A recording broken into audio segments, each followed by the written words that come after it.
Who are you with? Who are you with? GB News in the UK. Okay, good. But would you rather Nigel Farage would had a bigger role? Well, I think Nigel is great. I mean, I've known him for a long time. He had a great election, too. Picked up, it's very early, but he's popular, and I'll be seeing him, and I'll send you regards. A lot of seats, more seats than he was allowed to have, actually. They acknowledge that he won, but for some reason you have a very strange system over there. Did you know that over 500,000 migrants entered the UK last year alone? This staggering figure lies at the heart of a heated exchange between Keir Starmer and Donald Trump on live TV. Before we move on, I'd like to ask you a small favor. If you appreciate this content, please take a second to like this video and subscribe to the channel. Over 98% of you watch the videos without subscribing. It costs you nothing, but it makes a huge difference to us. So, did you click the subscribe button? Great! Thank you so much. Now back to the video. As Trump hammers home the severity of the UK's immigration crisis, Starmer's composure crumbles. What other shocking statistics will be revealed, and how will they impact Britain's political landscape? As the cameras rolled, Keir Starmer's confident demeanor quickly evaporated under the weight of Donald Trump's relentless critique. The former US president, known for his unfiltered approach, wasted no time in laying bare his assessment of the UK's immigration crisis. But I actually think he's very nice. I think he ran a great race. He did very well. Voting Keir Starmer, the UK Premier. Yes, he's coming tonight. What do you think of him? Some of his colleagues in government are quite critical of you. Well, I'm going to see him in about an hour, so I have to be nice, right? London is no longer recognizable, Trump declared bluntly, his words echoing through the studio.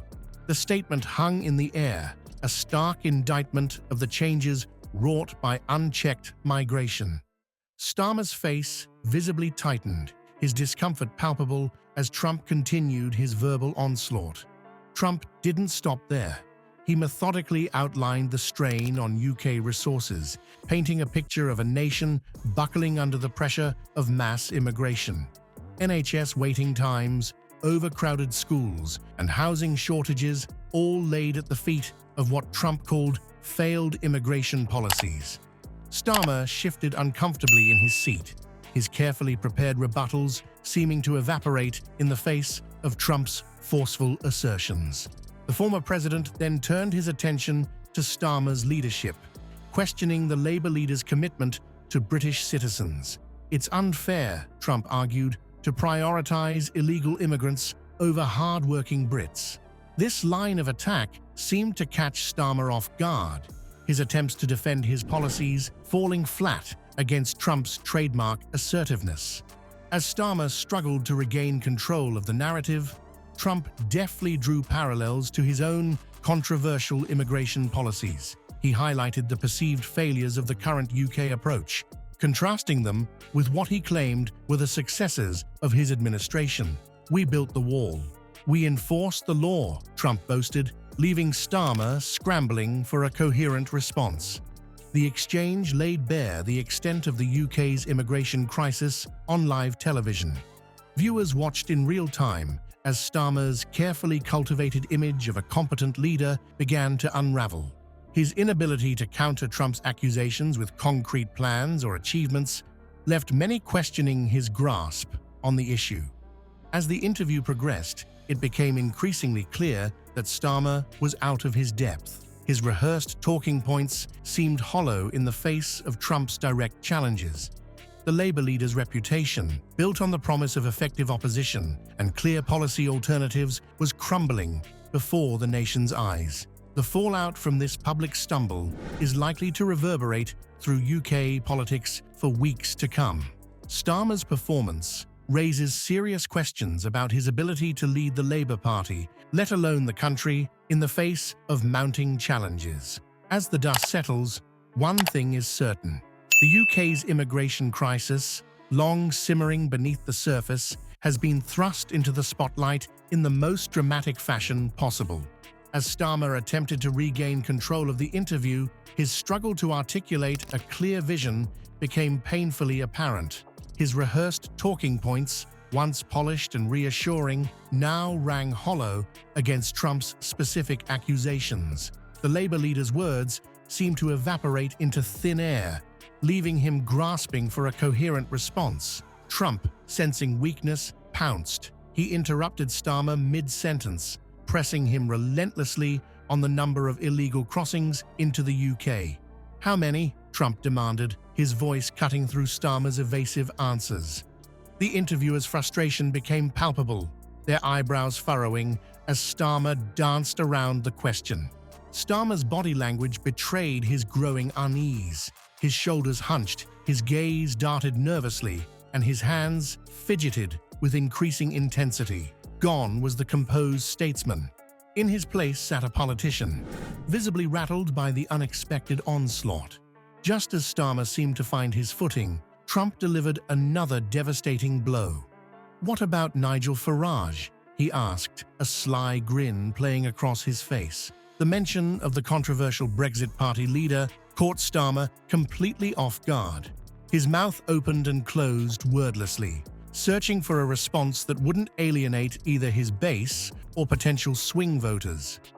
As the interview progressed, Starmer's carefully cultivated image of control shattered in real time. His attempts to steer the conversation back to safer ground were met with impatient sighs from the interviewer and dismissive hand waves from Trump. The dynamic had shifted, and Starmer found himself playing defense on every front. The turning point came when Trump challenged Starmer on his party's immigration policies. "You're all talk, no action," Trump declared, his words cutting to the heart of Labour's perceived weaknesses. Starmer's response, a jumble of statistics and vague promises, fell flat. The contrast between Trump's brash confidence and Starmer's floundering defense couldn't have been starker. By the interview's end, Starmer appeared visibly shaken, his tie askew, a sheen of sweat on his brow. He looked like a man who had just weathered a storm. As the cameras cut away, viewers were left with the image of a leader whose competence and vision had been called into serious question. The fallout from this disastrous encounter would undoubtedly reverberate through British politics for weeks to come. The fallout from Starmer's televised meltdown spread like wildfire through the corridors of Westminster. Labour MPs huddled in worried whispers, while Conservative strategists gleefully plotted their next move. The question on everyone's lips: can Starmer lead the country if he can't even handle Donald Trump? Social media erupted with memes and hot takes dissecting every painful moment of the interview. Starmer's fumbling responses became instant fodder for late-night comedians and political pundits alike. The Labour leader's carefully crafted image as a steady hand in turbulent times lay in tatters. But beyond the political circus, a more sobering reality emerged. The UK's immigration crisis, long simmering beneath the surface, had been thrust into the harsh light of public scrutiny. Voters found themselves grappling with uncomfortable truths about the strain on public services and the changing face of their communities. The simplistic solutions offered by both sides of the debate suddenly seemed woefully inadequate in the face of such complex challenges. As the dust settled, one thing became clear: the political landscape had shifted. Starmer's stumble had opened the door for more radical voices on both the left and right. The coming weeks would determine whether he could regain his footing or if his misstep would lead to a seismic realignment in British politics.